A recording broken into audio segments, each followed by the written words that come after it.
nhưng chưa thằng ông còn cái kênh logo ní đăng thà ní chỉ lan ấy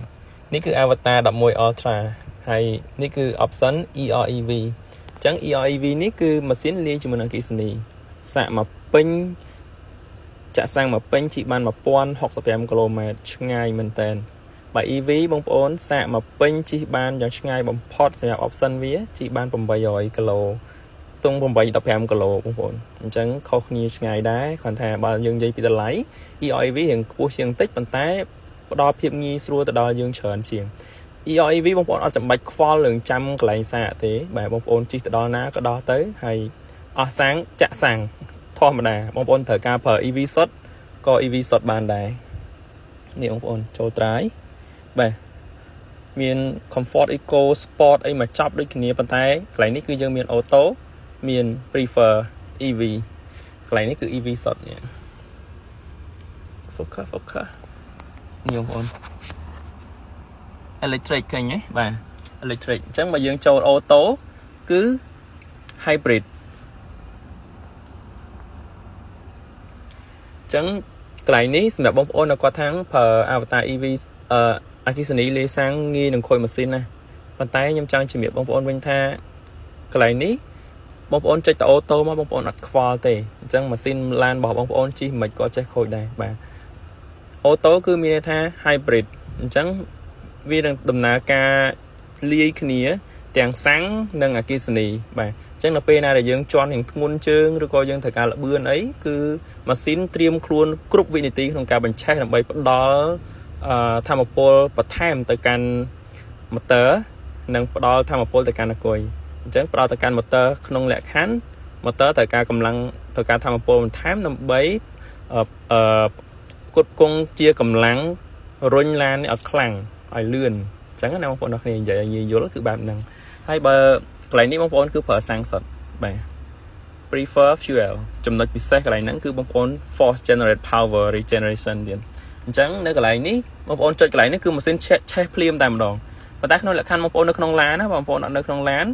អត់ឆេះទេកន្លែងហ្នឹងណាជំរាបជូនបងប្អូនអញ្ចឹងកន្លែងនេះបងប្អូនអត់ចាំបាច់ត្រូវការកន្លែងសាកឡានទេបងប្អូនចុចតែកន្លែងហ្នឹងមក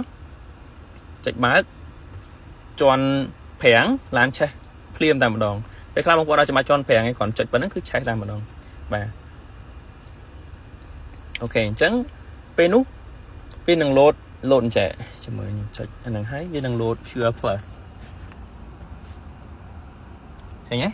Fuel Plus នេះគឺវារៀងស៊ីសាំងជាងមុនបន្តិចប៉ុន្តែវានឹងបញ្ចូលថាមពលអគ្គិសនីទៅកាន់អគុយវិញ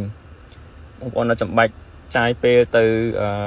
សាកថ្មទៀតទេបើសិនជាក្នុងលក្ខខណ្ឌបងប្អូននៅឆ្ងាយអញ្ចឹងណាពិបាកក្នុងការកន្លែងសាកថ្មបងប្អូនប្រើកន្លែងហ្នឹងទៅប៉ុន្តែកន្លែងនេះវាអត់លឿនដូចយើងសាកfast charge ទេជំរាបជូនបងប្អូនឡើងហ្នឹងគាត់ថាគេមាន option ហ្នឹងមួយគឺល្អសម្រាប់យើងនៅក្នុងការនៅពេលដែលយើងទៅកន្លែងដាច់ស្រយាលអីកុំឲ្យអាគុយរបស់យើងវាអស់ថ្មពេកអញ្ចឹងយើងត្រូវការសាកបែបនេះទៅដើម្បីរក្សា healthy របស់អាគុយរបស់យើងឲ្យនៅតែល្អបាទអញ្ចឹងបងប្អូនដែលគាត់ថាអត់ចង់ខ្វល់អីទាំងអស់ខ្ញុំចង់ប្រើឡានហ្នឹងបត់ពិសោធន៍ដូច EV សុទ្ធអញ្ចឹងប៉ុន្តែអត់ចង់ឲ្យវាខូចអត់ចង់ឲ្យវាខូចម៉ាស៊ីនដូចគ្នាអញ្ចឹងបងប្អូនចុចទៅអូតូមកបងប្អូនទៅដល់ណាក៏ដល់ដែរបាទ1065គីឡូចុចអូតូហ្នឹងមកបងប្អូនបាទអញ្ចឹងបងប្អូនថាខ្ញុំចង់ប្រើ EV សុទ្ធនៅក្នុងក្រុងឬក៏ខ្ញុំជិះចិត្តដល់ផ្ទះអត់ចង់វាលឺសំឡេងឬក៏បងប្អូនត្រូវការស្ងាត់មែនតើបងប្អូននេះ prefer electricity អញ្ចឹង prefer electric នេះគឺវាប្រើអគ្គិសនីសុទ្ធហើយបងប្អូនចង់ឲ្យវានេះអគ្គិសនីសុទ្ធតែម្ដងបងប្អូនចុចអាហ្នឹងមកគឺ electric plus ឃើញអត់ទេនេះរៀងចាំងបងប្អូននេះឃើញទេបាទ electric plus បងប្អូនអាចអាននេះគេបាននេះឃើញអត់ចឹងខ្ញុំបានអានជូនបងប្អូនទេថាតើនៅពេលដែលចុចអាហ្នឹងវាមានអត្ថន័យយ៉ាងដូចម្ដេចបាទចឹងប៉ុណ្ណឹងបងប្អូនងាយ option ក្នុងហ្នឹងសម្រាប់បងប្អូនដែលគាត់បារម្ភថាខ្លាចខូចម៉ាស៊ីនព្រោះឡាននេះបើសិនជាអគ្គិសនីសុទ្ធបងប្អូនជិះបានរហូតដល់225គីឡូអញ្ចឹងមក225គីឡូហ្នឹងបងប្អូនជិះនៅក្នុងក្រុងឬក៏បងប្អូនអត់សូវជិះច្រើនទេឡានហ្នឹងនិយាយចេះវិញបើសិនជាបងប្អូនជិះអត់អស់225គីឡូហ្នឹងទេអញ្ចឹងប្រកាសជាមកដល់ផ្ទះរាល់ថ្ងៃបងប្អូនសាកវារហូតហើយបាទរាល់ថ្ងៃទៅប្រកាសជាម៉ាស៊ីនអត់បានបញ្ឆេះទេបើសិនជាបងប្អូនប្រើ prefer electric ណាអាហ្នឹងអត់ recommend បងប្អូនប្រើអញ្ចឹងរហូតទេយ៉ាងហោចណាស់ក្នុងរយៈពេល1ខែទៅ2ខែតម្រូវឲ្យបងប្អូនបញ្ឆេះម៉ាស៊ីន ប្រើបានយ៉ាងតិចក៏10ទៅ15គីឡូដែរបាទដើម្បីឲ្យម៉ាស៊ីនមានដំណើរការណាបាទអញ្ចឹង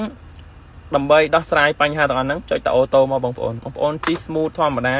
គឺវាអត់ចូលម៉ាស៊ីនទេបាទប៉ុន្តែនៅពេលដែលបងប្អូនញោចជាងខ្លាំងតិចគឺវាចូលម៉ាស៊ីនភ្លាមតែម្ដងអញ្ចឹងកន្លែងនេះកុំអារម្មណ៍បងប្អូនដែលធ្លាប់ប្រើ hybrid ណាបងប្អូនដែលធ្លាប់ប្រើ hybrid គឺគាត់យល់ច្បាស់ហើយបាទអញ្ចឹងចុចតែកន្លែងនេះមកគឺស្មើនឹង hybrid បាទម៉ាស៊ីនលាយជាមួយអគ្គិសនី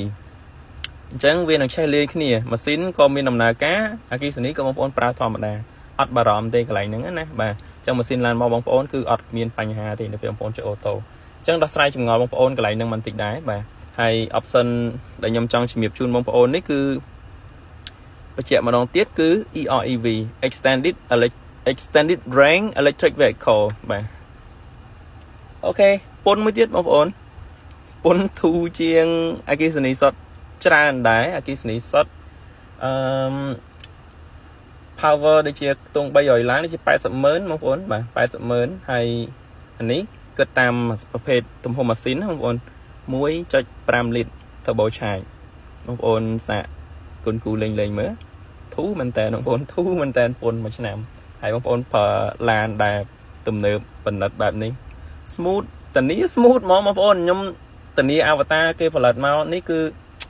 ខ្ញុំហ៊ានឲ្យមេដៃហ្មងសម្រាប់ឡានចិនបាទ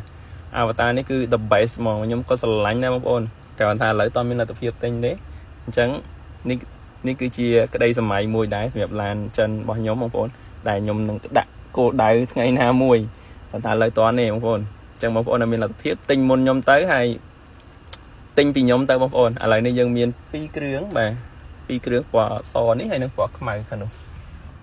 EREV ដូចគ្នាខ្ញុំជឿថា option EREV គឺនៅតែ base ហ្មងសម្រាប់បងប្អូនអស់គ្នាក្នុងការជ្រើសរើសបច្ចុប្បន្ននេះណាអត់បារម្ភរឿងចាំក្នុងការសាកថ្មឧទាហរណ៍បងប្អូនដាក់គោលដៅ 2-3 កន្លែងអញ្ចឹងទៅកាន់គោលដៅ A បងប្អូនត្រូវសាកនៅកន្លែងហ្នឹងស្រាប់តែទៅដល់កន្លែងនោះមានមនុស្សច្រើនសាកបងប្អូនធ្វើម៉េចរងចាំបើសិនជាមានគេសាកចាប់គេចេញទៅដល់វេនយើងអត់អីទេចុះបើមានអ្នកផ្សេងកំពុងរងចាំមុនយើងទៀតតើយើងនៅលេខរៀងទីប៉ុន្មានតើមកសាកបានដល់យើងអញ្ចឹងណាអាហ្នឹងវាអញ្ចឹងគាត់ថាបើសិនជាគេជិះ EV សុទ្ធអត់ខ្វល់ទេអត់ខ្វល់រឿងលំហែតម៉ាស៊ីនទេប៉ុន្តែឡានគឺនៅគ្រប់ឡានអស់មិនអត់មានលំហែតទេបងប្អូនជំរាបកន្លែងហ្នឹងប្រយ័ត្នថាជិះ EV ហើយអត់បារម្ភអត់ខ្វល់រឿងលំហែតអត់ទេបងប្អូន EV សុទ្ធគឺមានការលំហែតរបៀប EV សុទ្ធរបស់គេផ្សេងទៀតអញ្ចឹងណាបាទអូខេអញ្ចឹងនាទីច្រើនហើយជំរាបលាបងប្អូនជួបគ្នានៅវីដេអូក្រោយ